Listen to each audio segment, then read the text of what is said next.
May delay lang pala, Justice, no? Welcome back, everyone, dito sa latest episode ng Deep Dive. Kasama po natin ngayon, of course, one of our favorite guests, as always, newly minted fourth honorary PhD, Justice Anthony Carpio. Thank you so much, Justice. I know there's kind of a delay and echo kasi yung live pa yan on YouTube, but I hope you still can get the message. Justice, let's get right off into the thick of action. Is President BBM in a survival mode right now? Well, I would say that uh, he has to address the current issues, especially the flood control scam. Uh, Otherwise, it could develop into something very critical. It could trigger something that we don't want to happen. So this has to be handled very carefully. The people must see that this issue is being resolved, Right.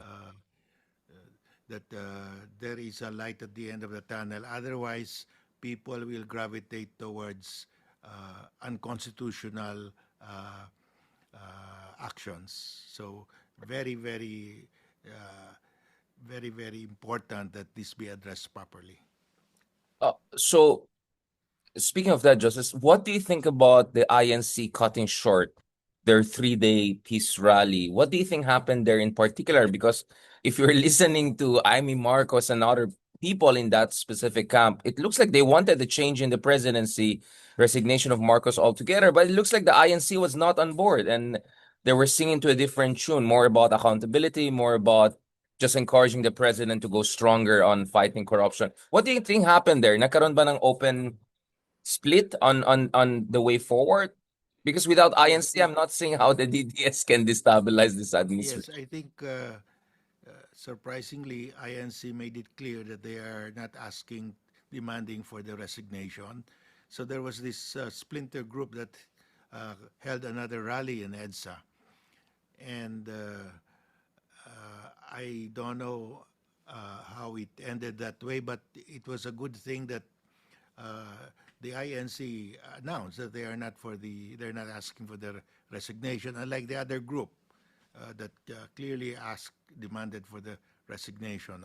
So, of course, the fly in the ointment there was the speech of Senator IMEE, but it was apparently it was not did not have the effect that she wanted, no, or what the DDS people wanted. So it looks like we're going back to normal in the sense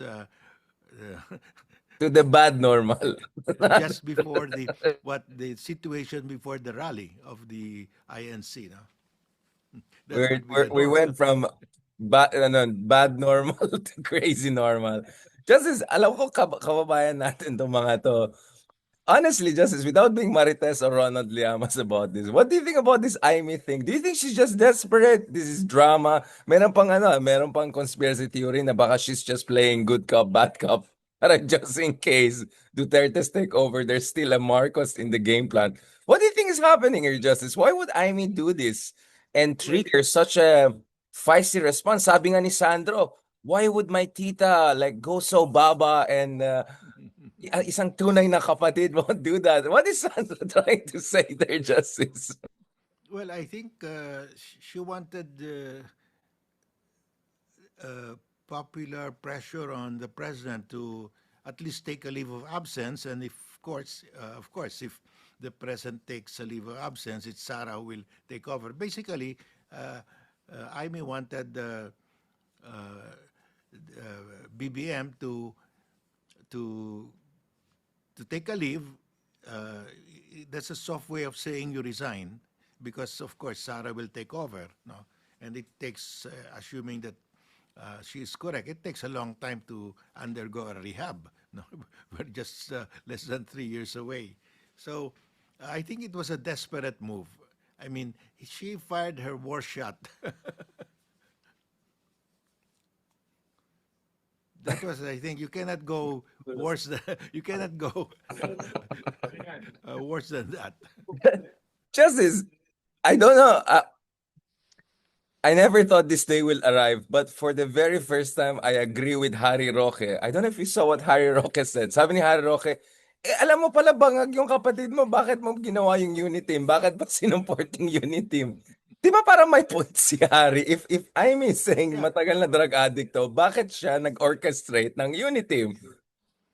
yeah, that's correct because just before the when she was forming the unit team, IMEE said it's a false accusation that Bongbong is an addict, no? But now he's saying he was, or it continues to be. Tsaka, ano daw, family tradition, lahat na daw, first lady. I mean, this is... Buong pamilya na. Kawawa naman yung mga anak ni Amy because they're now forced to say something, no? Parang basically wala nang backup option. Hindi, tanggalin silang lahat. Parang ganun ang gusto ni Jaime yata eh. Isn't that dangerous? I mean, just as you know, as for us Ilocanos, family is very important. Loyalty. Medyo tribalistic naman talaga ang mga Ilocano, I'll admit that. Isn't she risking her own political career? I mean, could she be open to investigations now for if ever kasama din siya sa mga DPWH anomalies? Well, it's up to the to BBM if to the president if he wants to retaliate that way, no. But I think that will escalate the, their feud, no.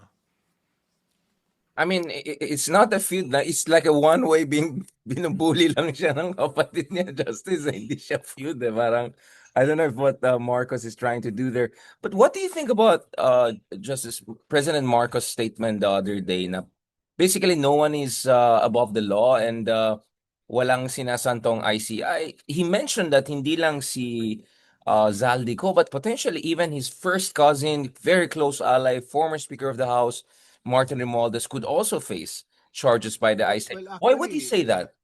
actually, Vince Dizon filed, and the ICI also already filed with the ombudsman charges, including Martin Romualdez, no. But I think at this point, the evidence against Martin is weak because the only person who can link him is Sergeant Gutesa, and it looks like Gutesa might be changing his story now, no? We don't know. So, Wait, ito ba yung I think, Marcoleta witness, Justice? Ito ba yung yes, Marcoleta? yes, yes. The Marcoleta witness could be singing a different tune. So, then their only witness, the only link now is really that guy, no? So, Interest. And if Zaldigo also says something against Martin, but if he's abroad and he doesn't want to give up, yeah, wala he rin has to come material din here. yan. He has to come here. Unless he has some documentary evidence like pictures or whatever that that he could show, no? Wait, so So Justice, you don't buy yung mga expose, mga videos ni Zaldico, yung maraming maleta. May makita sila sa recto na ganun yung shop. Tapos na AI lang daw nila yung maleta sa mga kotse na may well, mamamahal. remember the story of Sergeant Gutesa. He said that they brought X number of luggages to the penthouse of Zaldico, and they brought down uh, the luggages, but not all. A lot of the luggages were left behind, and what they delivered was not all the luggages. So, uh, the so it looks like that Zaldi kept a big part of the loot. No? Ano yung parang Alibaba, yung may biglang may hindi naglalabas sa cave, biglang wait, nasaan na yung kalahati? Yeah, Saldi was confirming what Gutesa stated, but Gutesa said you also kept part of it. So that would be contradicting the story of Zaldi that he didn't get anything out of it. Wait, Justice, sorry. Going back to Zaldi, how credible do you find the story na ikaw nga presidente, meron kang power sa NEP, bakit ka pa mag-insert later on? Parang papahirapan mo ba ang buhay mo? I mean, does it even logically make sense? Yung sinasabi ni Yeah, Zaldico yeah. na yung mga That insert. one is quite illogical because the president doesn't need to ask the congressman to make an insertion because the budget comes from him. So it doesn't really make sense, no, unless well, that one is doesn't compute. That Yun nga, it makes doesn't add up eh. all the story incredible, no. I think the technical There are two term, things that make the story of Zali incredible. One that it was an instruction from the president, and second that he did not get anything. I mean, this guy must be very. He could be the next saint from the Philippines. No, he's not going to touch any amount of the sklute. pero in fairness, pumayat siya. Justice, parang pumayat talaga si Zaldi. Baka nagkaroon siya ng redemptive moment. Well, probably he could not sleep. It's difficult to sleep with that kind of problem, no?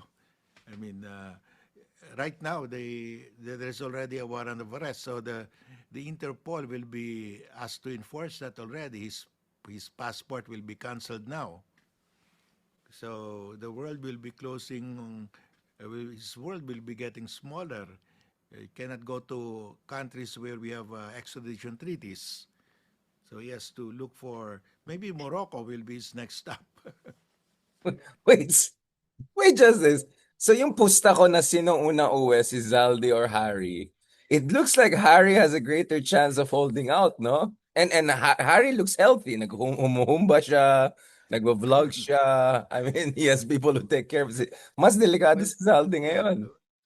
Well, there's really no clamor to bring him back here. No? But Zaldi is quite important because he's he was the mechanic of that 2025 budget. Wait Siya ang lang, Justice. mekaniko doon. Justice, how dare you say walang clamor to bring Harry home for 1 year? Every day nagpo-post ako, bring Harry home. Every time nagpo-post si Harry, biglang bring Harry home. So, masakit naman ang feeling ko, Justice, hindi naririnig yung clamor namin to bring Harry home. So, just looking at, so Zaldis, you think his hands could be forced to come back? I mean, because the suspicion of some people is, bakit yung expose ni Zaldi just before yung major rally nangyari? Bakit IMEE was so gung-ho about the Zaldico expose? Well, And some are saying, well, baka he cut a deal, he's expecting baka pag well, nag-change ng administration, he'll obviously be it was safe. scripted together with the DDS people. No, I mean, very obvious that they were cooperating already. But the life of a fugitive like Zaldi will be quite difficult because Interpol will be after him. So he really has to go to a country where there's no extradition treaty. No. Saan na kayo yung mga maleta niya? Tawag ko na sa kanya, Justice Maleta King. Di ba Caldero King ang tawag dun sa isang senador dati? Ito Maleta King, ang dami niyang maleta. But And you know, the government can put up a bounty on his head also. I mean, if he goes to uh, a country where we don't have an extradition treaty, there could be a prize money for if he's turned over. No, unless he goes to, di ba Morocco? Meron ba tayong sa Morocco? Morocco, we don't have a We don't extradition Yun nga treaty. Baka magmo-Morocco na siya. Yun ang akala natin kay Harry, di ba? Nagmo-Morocco siya. Although for Harry, I had other reasons to think he will go to Morocco in the extradition. But I'd rather not go there, Justice. Justice, going back to this, you were saying kanina na you feel the evidence would be weak against people like Martin Romualdez. Ano ba yung threshold ng evidence dapat? And kung finorward ito sa ombudsman, sa tingin mo, this is just gonna be tossed out eventually? Is ombudsman really gonna work on those cases na mataas yung certainty of success in Well, a trial? the evidence against Zaldi is very strong. No, it could be filed already. But the one of uh, Martin, you have only the word of Gutesa, and you don't know if Gutesa will confirm that. Uh, and there's no as unless Zaldi provides us with documentary evidence, no. So there's no link so far other than Gutesa. Yun nga eh. So it looks like the case against Martin would be weak. But it will make sense for BBM to say, sige lang, go lang. Kung may evidence, go ahead because he needs to project neutrality, di ba? Na hindi ko That's protektahan. exactly what he's saying. That's So it's exactly correct. what he's saying. Uh, so they have to look for some other evidence. No. Um, so, I don't want to use the word bakas. Okay. Medyo mukhang safe pa si Martin. Pero yung mga senators, sila Jinggoy, sila Joel, sila ba safe sila? Or you think medyo the threshold of evidence is higher? Well, there there's enough evidence against them, no? Because money was given to them directly or indirectly, no? And they had this guy, the Yusek Bernardo, talk to them. So the Yusek Bernardo could be is really the star witness here. No? He could he could link the senators and the congressmen. No? But I don't think he was talking directly to Martin. No. So, mas hindi safe yung mga senador na yan. And what about Cheese? Wala na yung mga cheesy videos. Tahimik na si Cheese ngayon eh. Could he be also next in the next wave of ICI investigation? Do you think the ICI is still moving at the right pace, Justice? Yes, so far. No, I think there's strong evidence against Cheese also, because this guy Bernardo was talking to him.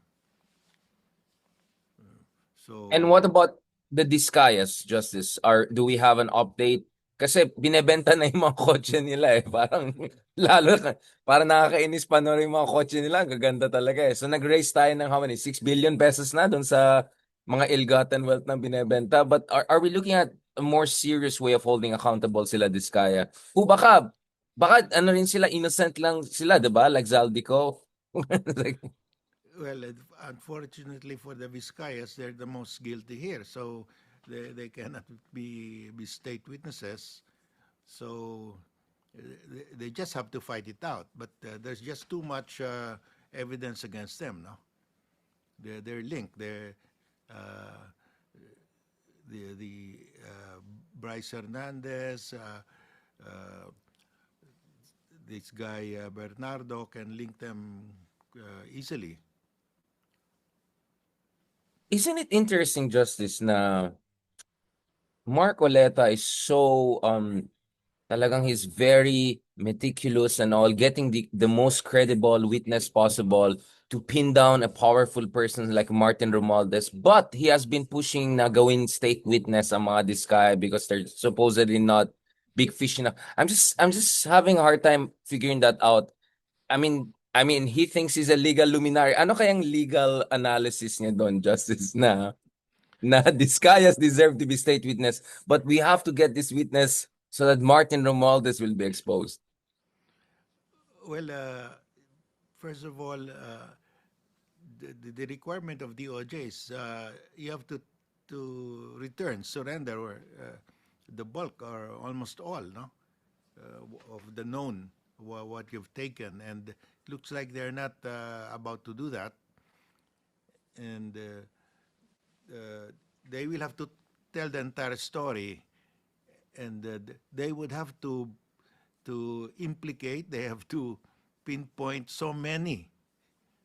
The entire, all those involved in the scam will get mad at them. So they're in a bind, no. Or should we be worried, Justice, na magkaroon ng mga susunod na malalaking rally na destabilizing? Or you think medyo yung nakita natin na cut short na three-day peace rally tells you na baka medyo safe na si BBM, or at the very least na, nawawalan ng traction ng mga DDS. By DDS, of course, I mean ano yan? Desperate destabilization supporters. Yun pong term ko sa DDS. I don't refer to, of course, Duterte supporters. Well, I think the DDS people cannot, they can't seem to mount a big rally without the Iglesia, no? The KOJ and the JIL are not also going to well, the KOJ is in disarray. The JIL, I don't think they will go all out also.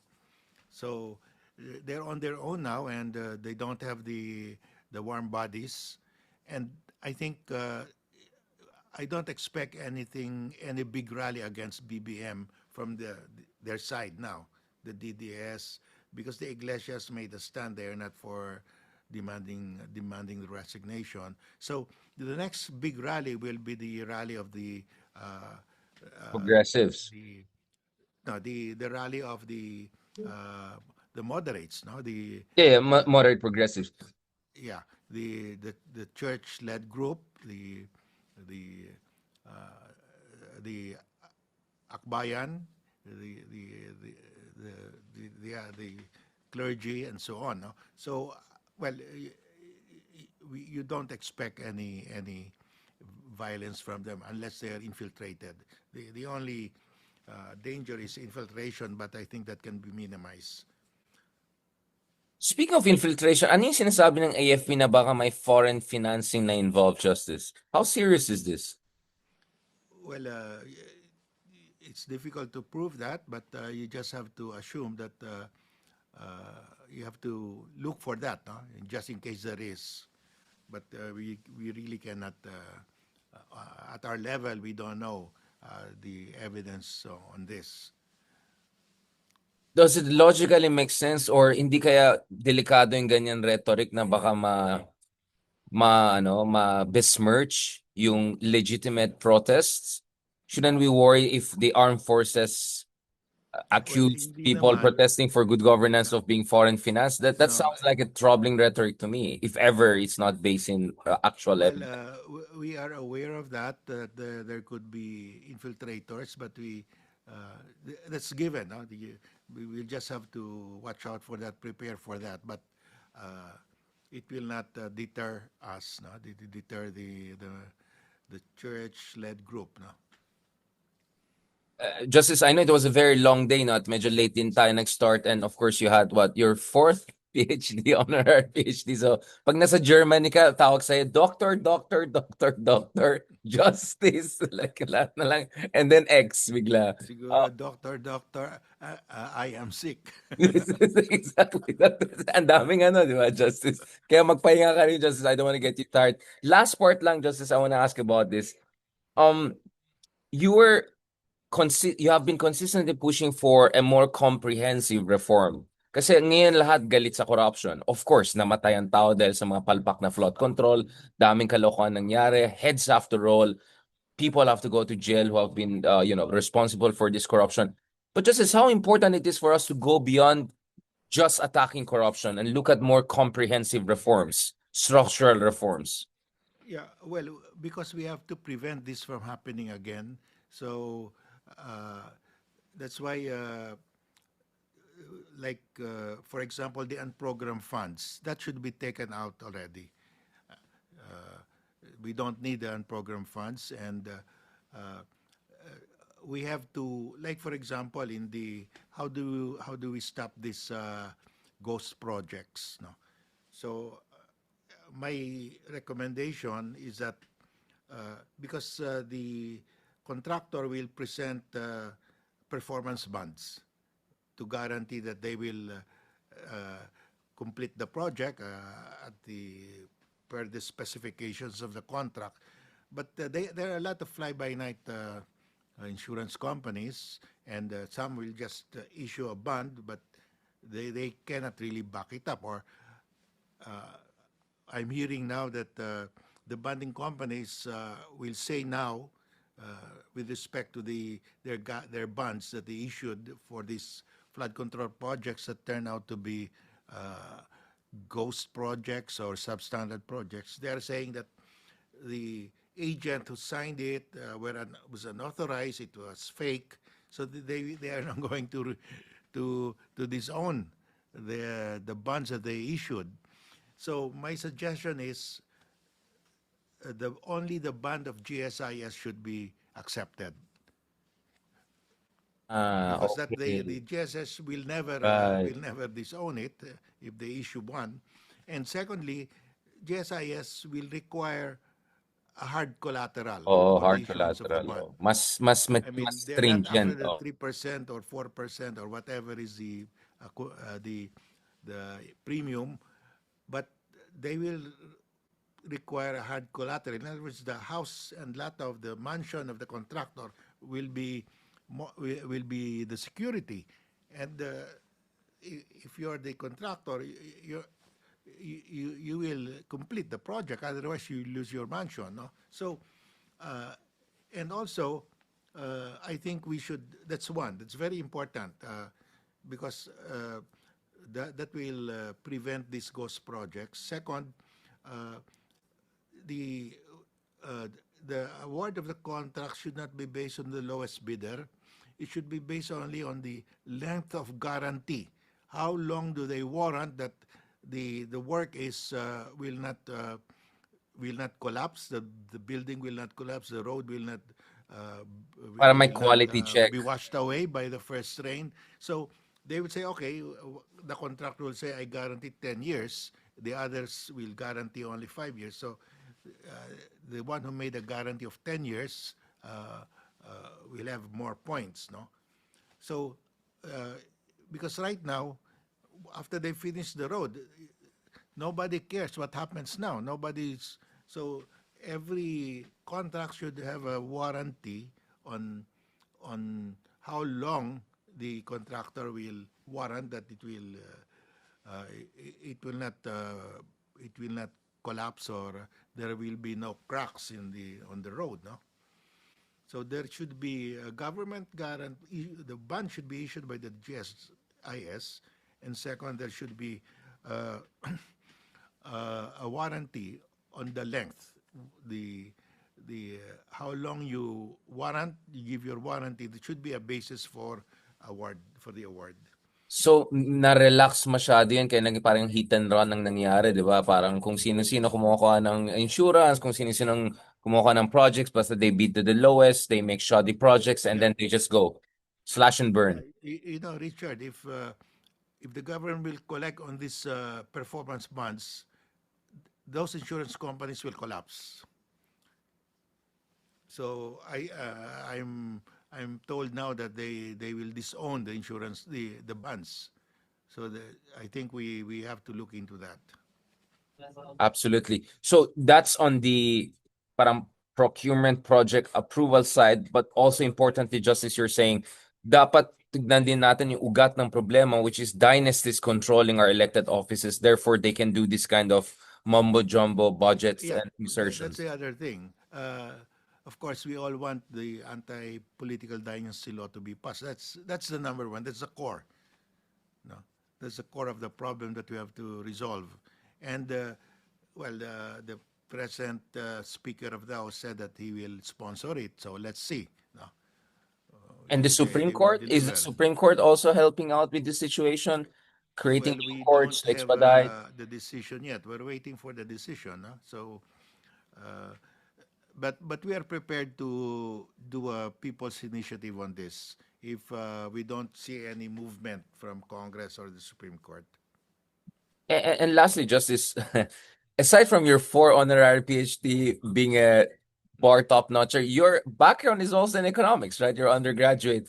I know you're not a professional economist, but as a public thinker, as a statesman, sa tingin niyo, Justice, how important it is also to create yung good economic policies that para umangat ang tao sa kahirapan, because we know a lot of this corruption also is about vote buying, right? And we know a lot of vote buying is exploitation of desperation of our people. So the more growth, inclusive development you create, the harder it is to have vote buying and corruption. yeah, if I think on a percentage basis, we are on par in terms of devoting a percentage of our GDP to infrastructure project. We are on par with our neighbors. The only thing is maybe only 40% or 30% of the funds that are appropriated for infrastructure projects are actually used. The rest are stolen, no? But our neighbors, they have a very high percentage of completing their projects. Maybe the wastage is only about 10 to 15%. So we are left behind, even if we devote almost the same percentage of our GDP or of our annual budget to infrastructure. They're more efficient, and I think they have a culture of completing the projects. I mean, you hardly hear ghost projects in these countries. Maybe because the if you do that there, you'll face a firing squad, no? Firing squad, and also they don't have really elections, most of them, right? So politicians don't need to spend for a campaign and all of that. I mean, I'm just being brutally honest. I mean, the only real democracy in the region against the Philippines is arguably Indonesia, which is also not the cleanest country when it comes to corruption.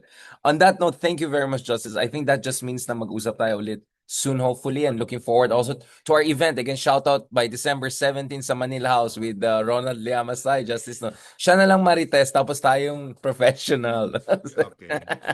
Thank you so much, Justice. I know it has Okay. been a Thank you tiring day. also, Thank you Richard, for for staying having up. me, and take care. God bless, Justice. Have a lovely weekend. And ingat rin, doctor, doctor, doctor. God bless mo. Thank you so much.